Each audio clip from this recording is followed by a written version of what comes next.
Ողջույն ընկերներ, այս հոլովակում ձեզ համար կներկայացնեմ 2026 թվականի մարտ ամսվա հորոսկոպը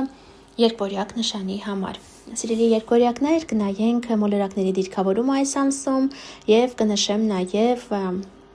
լարված օրերի մասին։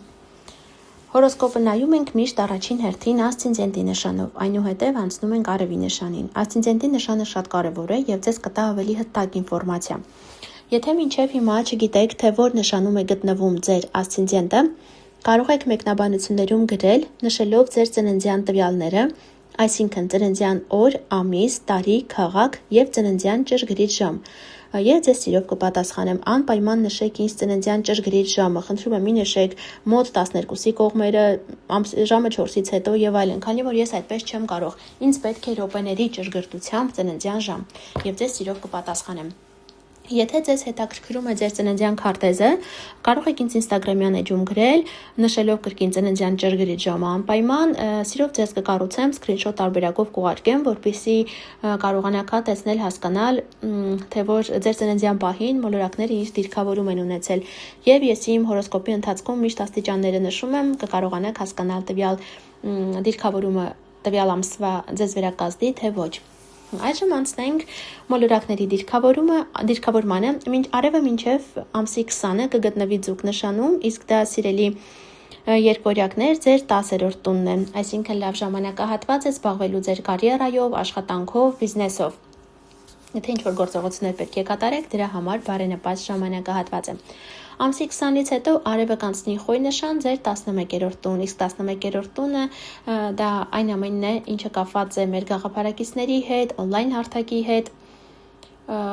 էլեկտրականության հետ, ինտերնետի հետ, ինչ որ փոփոխություններ եթե պետք է կատարեք, ամսի 20-ից հետո հանգիստ կարող եք զբաղվել։ Արևը, այստեղ նշեմ 11-րդ տանը, գուցե որոշեք գնալ նոր խմբակի կամ ձեր երեխաներին գրանցեք ինչ որ խմբակների։ Մերկուրի մոլորակը մինչև ամսի 20-ը կգտնվի հետընթաց դիրքով ձուկ նշանում, Մերկուրիի հետ կապված առանձին նյութ արդեն իմեջում կա, կարող եք նայել, եթե դեռևս չեք նայել։ Վեներան մինչև մարտի 6-ը կգտնվի ձուկ նշանում, ձեր 10-րդ տանը։ Սա լավ ժամանակահատված է աշխատավայրում, կարիերայի հետ կապված, եթե ցանկանում եք օրինակ ինչ-որ կարիերա սկսել, գեղեցկության հետ կապված, ապա լավ ժամանակահատված է։ Վեներան 10-րդ տանը հնարավոր է ձեզ աշխատավայրում ինչ-որ հաճելի իրադարձություն լինի, հաճելի նվեր ստանաք կամ հավելավճար ստանաք, աշխատավարձի բարձրացում կարող է լինել կամ գուցե նոր սիրավեպ սկսվի աշխատավայրում։ Ամսի 6-ից սկսած Վեներան կանցնի խոյ նշան ձեր 11-րդ տուն եւ գուցե ինչ-որ ծախսեր բերի ձեզ կապված երեխաների հետ, ինտերնետ հարթակի հետ, եթե ինչ-որ ընկերներով պետք է տեղ գնաք, ապա կարծում եմ, որ ձեր ընկերները գուցե ոմանց ծանոթացնեն իրենց ապագա ամուսնու կամ կնոջի հետ, նոր սիրավեպ կարող է սկսվել այս ժամանակահատվածում։ Մարսը ամսի 2-ից սկսած ձուկ նշանում է լինելու մինչև ամսվա վերջ, այսինքն ձեր 10-րդ տանը եւ ձեզ կբերի ակտիվություն, մեծ ակտիվություն, որպեսզի սկսեք զբաղվել ձեր կարիերայով, շարժվեք առաջ։ Խոսակցություն ղեկավարության հետ կարող է լինել, անընդհատ շփումը շատ է լինելու, ճանապարհները շատ են լինելու։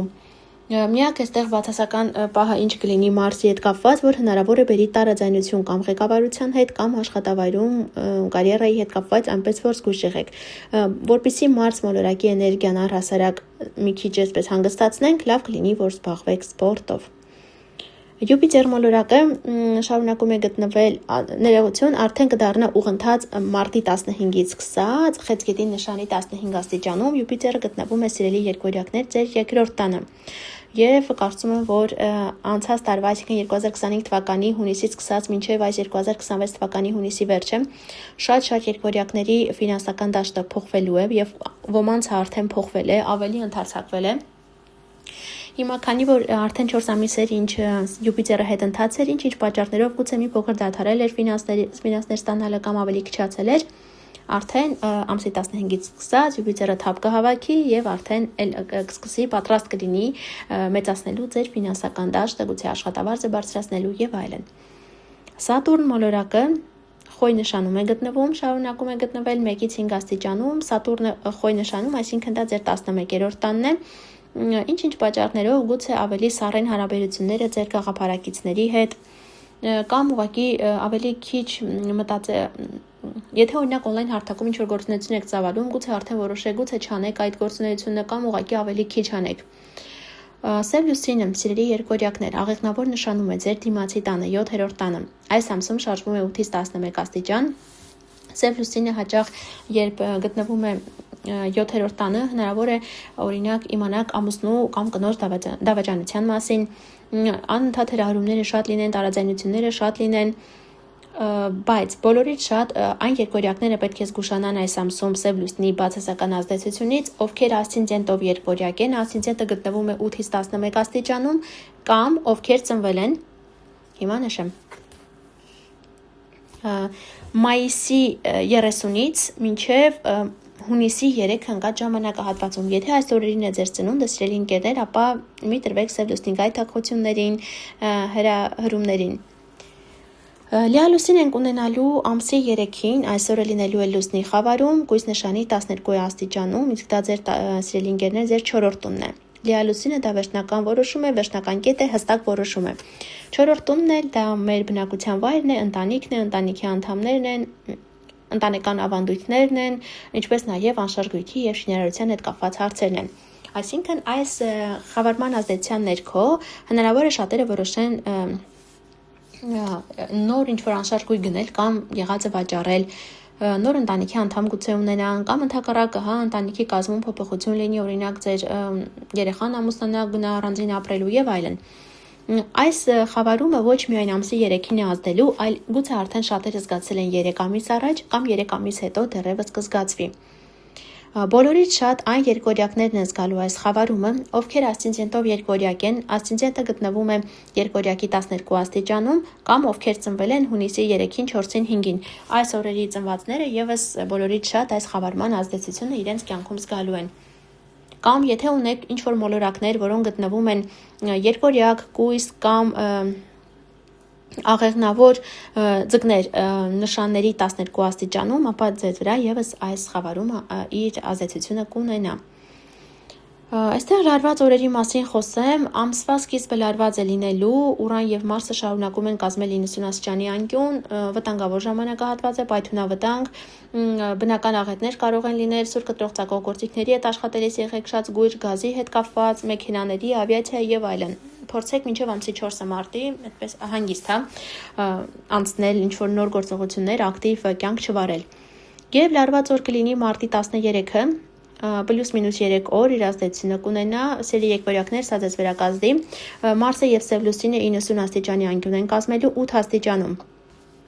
Սա ինչ է նշանակում, կապված է լինելու ձեր 7-րդ ու 10-րդ տան հետ այս լարվածությունը։ Այսինքն այս օրերին գուցե վիճաբանություն լինի, հատկապես Սև լուսինը այստեղ է եւ ինչը հանգեցնի ամուսնալուծության կամ ինչ-որ գործարքներ չեղյալ համարվեն կամ ինչ-որ տարաձայնություն լինի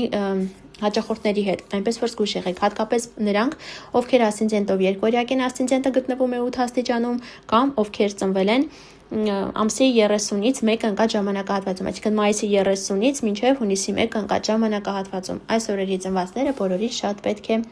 զգույշ լինեն, որպեսզի չտրվեն այս բացասական ազդեցությանը։